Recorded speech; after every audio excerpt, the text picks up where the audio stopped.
오늘은 세제 개편 후속 시행령 개정안에 대해서 한번 알아보도록 하겠습니다. 2023년 1월 18일 날 발표가 됐는데요. 부동산 관련된 내용만 제가 추려서 요점만 설명드리도록 하겠습니다. 일시적 2주택 처분기한 연장인데요. 일시적 2주택이 뭐냐면 종전주택을 가지고 있는 사람이 신규 주택을 구입한 경우 일정 기간 2년에서 3년 내 종전주택을 팔면 양도세, 취득세, 종합부동산세, 세제 혜택을 받을 수 있는 제도인데요. 이게 뭐 양도세 기준에서 제가 말씀을 드리면 조정 대상 지역은 2년 이내 팔아야 되고요. 비조정 대상 지역은 3년 이내 팔아야 되고 종합부동산세는 2년 이내 팔아야 되고 막 혼재되어 있었단 말이에요. 그걸 이제 3년으로 통일을 합니다. 3년 내에 신규 주택 사고요. 3년 내에 종전주택을 팔면 세제 혜택을 받을 수 있도록 개정이 되었습니다.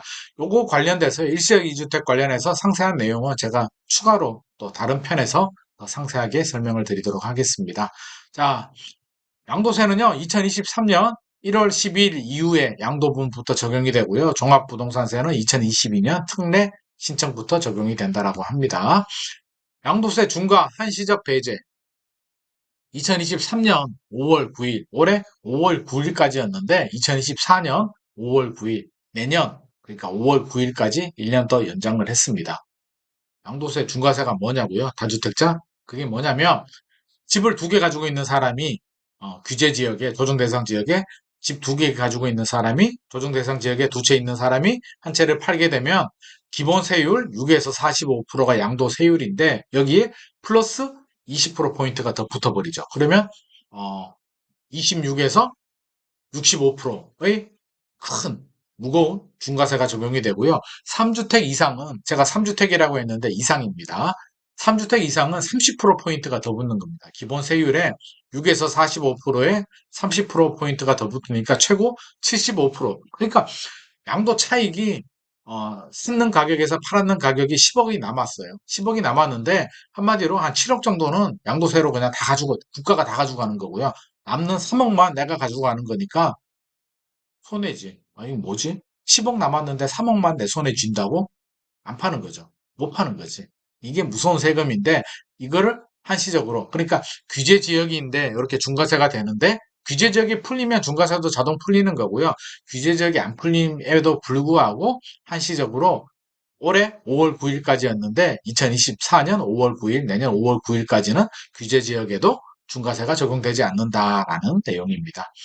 상생임대인 제도 또 요거 특례로 좀 개정을 했는데요. 임대인의 귀책 사유 없이 집주인이 잘못한 것도 없는데 세입자 지사정으로 뭐 나가버렸어. 임대차를 계속 할 수 없는 상황이라면 집주인은 억울할 수도 있잖아요.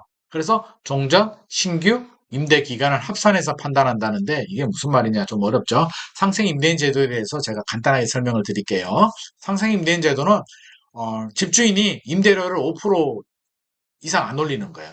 그 계약갱신 청구권처럼 자발해서 안 올리는 거고요.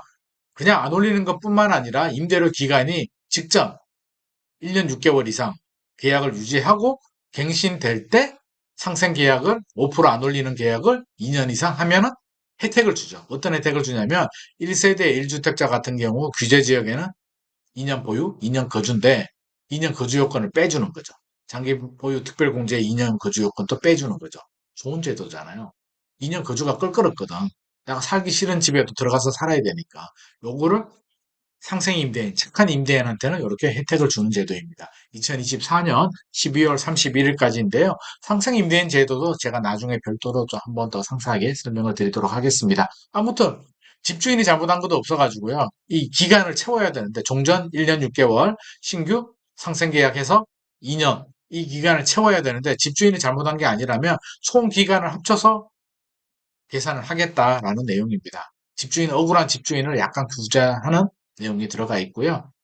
여기서부터는 크게 중요하지 요거는 중요하네요. 왜? 우리 전세 사기 많이 발생하잖아요. 그래서 집주인이 세금을 안 난 거예요. 뭐 종합부동산세나 양도세나 뭐 양도세는 이제 팔 때 내는 거니까 뭐 종합부동산세를 미납을 한 겁니다. 자, 국세 미납을 해가지고 경매 넘어가면은요, 공매라고 하죠. 공매 넘어가게 되면 나라에서 세금을 먼저 가져가요. 세입자 전세금보다 나라에서 먼저 세금을 딱 가져가고 남는 돈에 대해서 배당을 하기 때문에 세입자들이 피해를 보잖아요.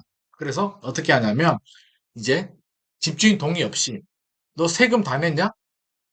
다 냈는지 국세 완납 증명서 좀 보여줘. 집주인이 싫은데? 나 개인정보인데? 이렇게 할 수 있잖아요.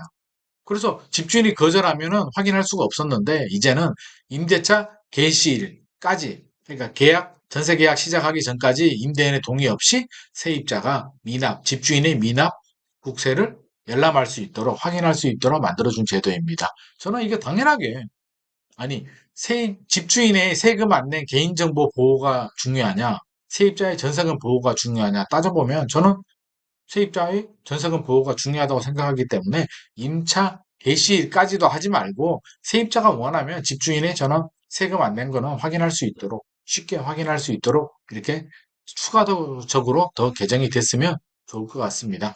자, 이 내용은 중요하지 않으니까 제가 빨리빨리 넘어갈게요. 지방 저가주택이나 농어촌 주택 특례 적용 확대라고 해가지고요. 공시가격 3억 원 이하 비수도권 광역시 특별자치시는 제외하고요. 주택은 종부세, 양도세, 1세대 1주택 판정 시 주택수에서 빼준다는 거죠. 지방 저가주택, 농어촌 주택을 가지고 있으면 다른데 내가 집을 하나 가지고 있다라고 하면 이 애들 주택은 빼고 하나 있는 집을 너 집 하나만 있는 거로 봐줄게. 양도세, 비과세 하게 해줄게. 2년 이상 보유만 하면 비과세 할 수 있게 해줄게 라는 제도입니다. 세법상 특수관계인 중 친족 범위 합리화 뭐 중요한 내용은 아닌데요. 이게 특수관계인끼리 이제 짜고 고스톱을 칠 수가 있거든. 국가 입장에서 보면 세금 적게 내려고 비싸게 거래하거나 싸게 거래할 수도 있기 때문에 친족 관계는 좀 엄하게 다스리는데 그 범위를 좀 줄였습니다. 혈족은 친족 관계 중에서 이제 혈족은 6촌 이내인데 4촌 이내로, 인척은 4촌 이내인데 3촌 이내로. 그 외 뭐 배우자 같은 이런데 혼외자, 생부, 생모도 넣어줬네요. 혼외자가 이게 바람 펴가지고 놓는 거잖아요. 그러니까 혼외자의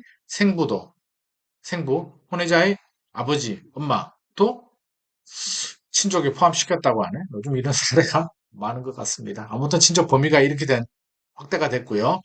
자, 요건 나중에 제가 친족은 별도로 한번 더 설명을 드리도록 하겠습니다. 자, 도시개발 사업, 도시재정비 사업 등 시행자, 그러니까 임대주택을 많이 지어야 되는데 이런 분들한테 종부세 부담 때문에 집을 안 지으면 안 되니까 종부세 부담을 완화시켜 주겠다 이런 내용이고요. 사원용 주택, 회사에서 사원용 주택으로 사용하는데 종부세 좀 빼줘야 되잖아요. 그래서 기준을 공시가격 3억에서 6억 원으로 상향 조정해서 좀 봐줬다. 좋은 의도니까 사원들 복지를 위해서 사원주택은 이렇게 좀 혜택을 줬다 정도 이해를 하면 될 것 같고요. 월세 세액 공제 주택 기준 완화. 이것도 가볍게 3억에서 4억으로 상향 조정했고요.